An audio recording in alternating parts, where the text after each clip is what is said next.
Olá, meu nome é Erika Becker, eu sou advogada, especialista em Direito de Família e Direito do Trabalho. Resolvi gravar esse vídeo porque nós temos recebido diversas ligações de clientes e amigos questionando em relação à guarda e à visitação dos seus filhos menores pelo outro genitor. Para deixar claro a explicação, eu queria primeiro chamar a atenção do que é guarda compartilhada. A guarda compartilhada, ao contrário do que muita gente pensa, não significa que a criança vai passar 15 dias na casa de um, 15 dias na casa do outro, uma semana na casa de um, uma semana na casa do outro. Isso aí seria uma guarda alternada. Quando a gente fala em guarda compartilhada, a gente se refere a quem tem as obrigações de decidir as atividades da criança. Por exemplo, qual vai ser a escola que vai estudar, qual o cursinho que vai fazer, qual vai ser o plano de saúde. Então, na guarda compartilhada, essas decisões precisam ser tomadas em conjunto por ambos os genitores. Na guarda compartilhada, existe a fixação de residência da criança ou do adolescente, ou seja, determina-se que a criança, por exemplo, vai residir na casa da mãe e que é estabelecida a convivência com o pai em determinados dias da semana. Então, que o pai tem direito a pegar a criança na quarta-feira à noite e devolver na quinta. Que o pai tem direito a quinzenalmente ter a criança nos finais de semana em sua companhia. Então, aí se delimita em relação às férias, feriados, Natal, Ano Novo. Então, isso é o direito de convivência que o genitor ou a genitora que não detiver a residência da criança consigo vai ter que ser estabelecida, certo?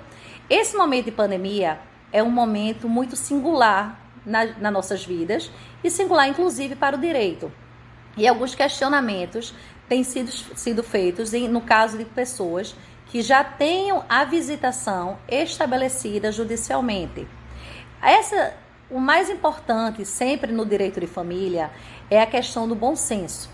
Pai e mãe precisam ter bom senso e olhar, em primeiro lugar, quais são as necessidades e o bem-estar daquela criança ou adolescente, que é o que a gente chama do princípio do melhor interesse do menor. Os pais precisam ter esse consenso. Por exemplo, se eu sou mãe, tenho meus filhos morando comigo, na minha residência mora minha mãe, que é idosa. Então, a saída da criança do lar para visitar o pai e voltar vai estar colocando em risco não só a saúde das crianças, mas principalmente do idoso que vivesse comigo, certo? Então, esse é um primeiro ponto a se ter cuidado. É você ter o bom senso de saber se neste momento é o ideal que a criança e o adolescente mantenha presencialmente o contato com o genitor que não reside.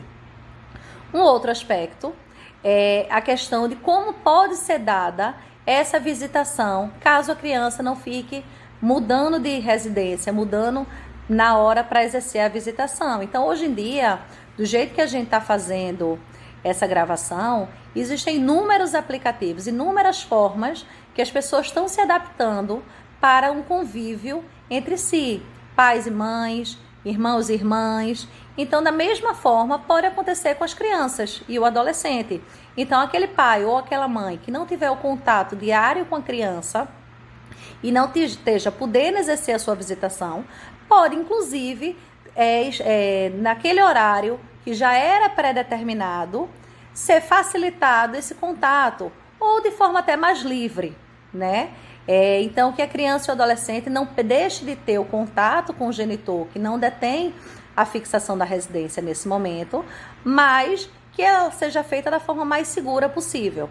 Outra alternativa que algumas pessoas estão adotando é em relação às férias escolares. A gente está no período onde o Sindicato dos Trabalhadores das escolas acertaram que esse período que a gente está vivendo refere-se às férias de julho. Então, da mesma forma, pode ver-se qual a determinação de férias existente entre aquele casal e ser estabelecido agora, 15 dias na casa de um, metade das férias com um, metade das férias com o outro. E de forma que a criança passe o maior tempo possível sem estar precisando trocar de residência. E por fim, eu quero destacar que nem sempre, infelizmente, as pessoas conseguem ter esse bom senso e conseguem chegar a um acordo em relação ao melhor interesse da criança. E para isso existe o judiciário, tanto para as pessoas que estejam com ação de guarda em andamento, ou para pessoas que a guarda já tenha sido definida e o processo esteja arquivado.